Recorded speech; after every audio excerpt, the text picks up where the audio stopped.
Galba became Emperor of Rome at 73 years old. Think about that number. Most men of that age in the ancient world were dead. Those who survived were carried to their chairs. They watched the world from a distance. Galba had run alongside the Emperor Caligula's chariot for 20 miles. At 50 years old. He served Rome for 50 years before the throne was his. He waited his entire life for the moment. He ruled for 7 months. They murdered him in the Forum. Paraded his head through the Praetorian barracks. To understand what destroyed him, you have to understand 4 words he said. 4 words. That cost him everything. When Galba was a boy, the Emperor Augustus singled him out from a crowd of young nobles. He pinched his cheek and said, "You too will taste a little of my glory, child."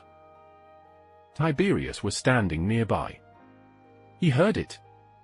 He replied, "The news does not concern me in the least." He was wrong.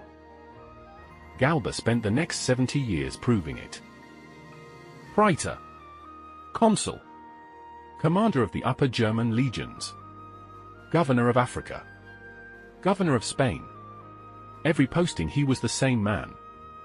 Disciplined. Austere. Demanding of those under him. Demanding of himself above everyone. The soldiers he commanded respected him. They did not love him. There is a difference, and Galba never fully understood it. Then Nero destroyed himself. The messengers came to Spain. Galba put down the title of governor. He picked up the title of Caesar. He brought with him a man named Marcus Salvius Otho. Otho had stood beside him since the beginning. He expected to be rewarded for that loyalty.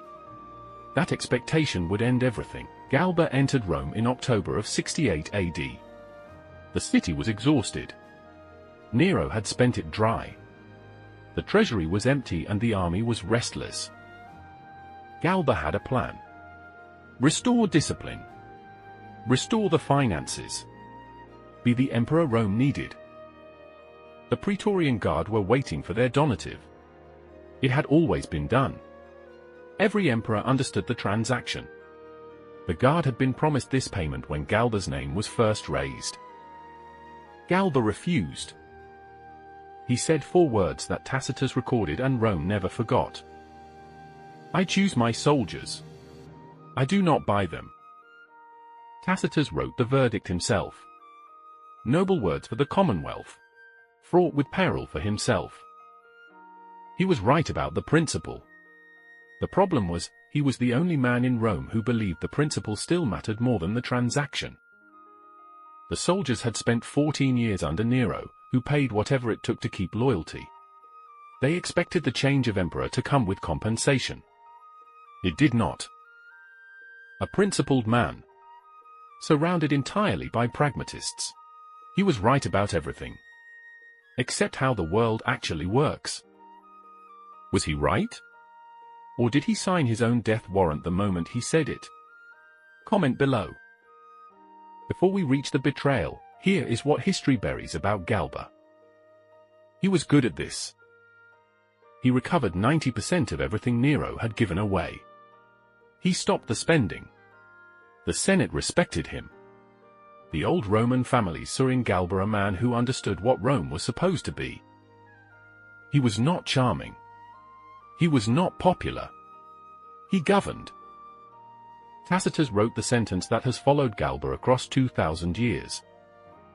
He seemed too great to be a subject so long as he was subject, and all would have agreed that he was equal to the imperial office if he had never held it.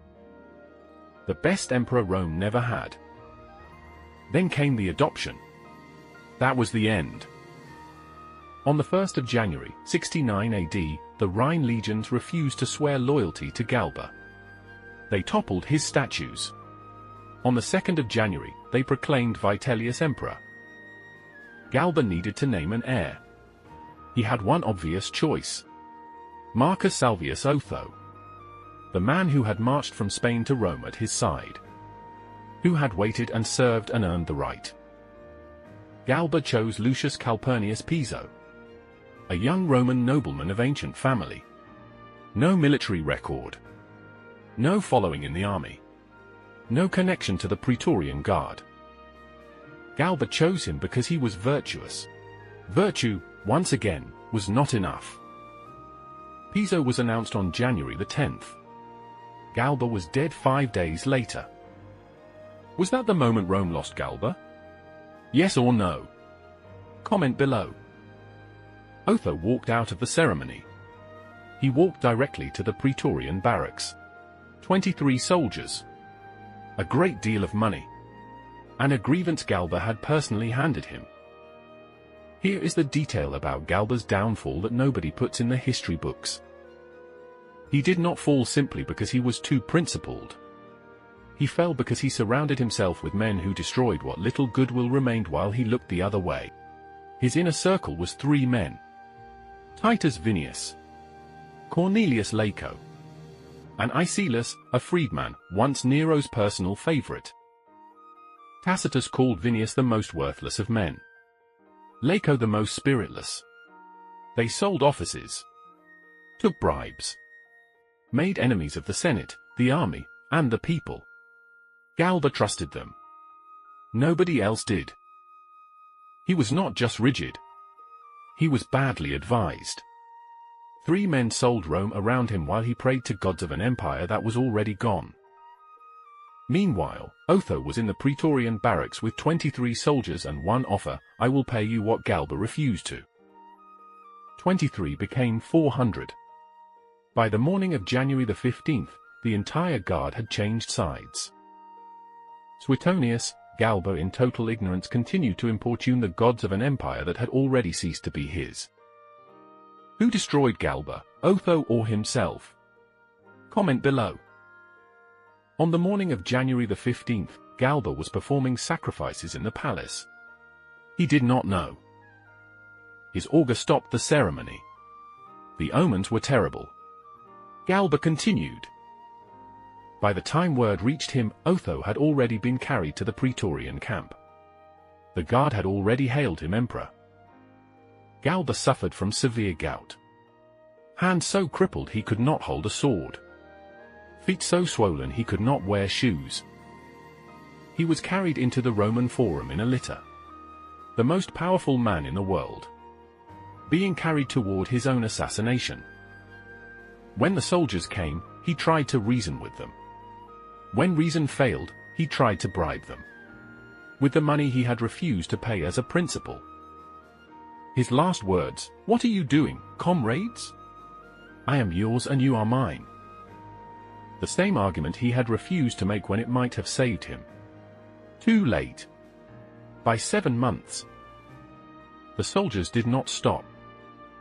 A common soldier cut off Galba's head in the Forum. The soldier had been returning from collecting his grain ration. He dropped the bag.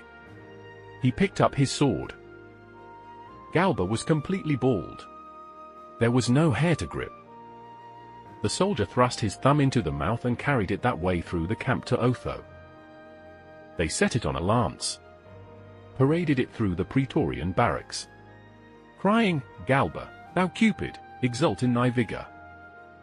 This is what became of the man who had served Rome for 70 years. Who had run alongside an emperor's chariot. Who had waited a lifetime for the throne.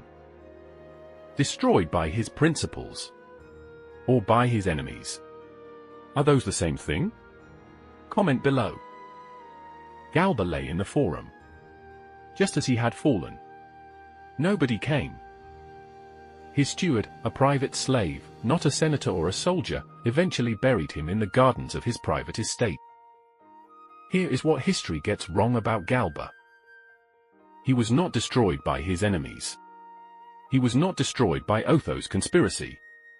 Not by the Rhine legions. Not by the 3 men he trusted. He was destroyed by his virtues. The discipline that had made him exceptional for 50 years became fatal the moment Rome needed someone capable of bending. The principles the Senate admired became the same principles that left him without an army, without the guard, and without the man who might have saved him. Tacitus wrote the verdict that has survived 2,000 years. All would have agreed that he was equal to the imperial office if he had never held it. Is that the cruelest verdict in Roman history? Comment below. Galba was the first of 4. In the same year, 4 men would hold the title of Emperor of Rome. None of them would survive it. He was the one who believed in the old Rome. The Rome of discipline and principle and service. He was right about what Rome needed. He was simply the last man who believed it still mattered. The man who took the throne after Galba was everything Galba was not. Younger. Charming. Beloved by the soldiers he had bribed to put him there. He lasted 91 days. And in those 91 days, he did something no emperor before him had ever done. He chose Rome over himself. Otho. Episode 7 on Rome's Dark Throne.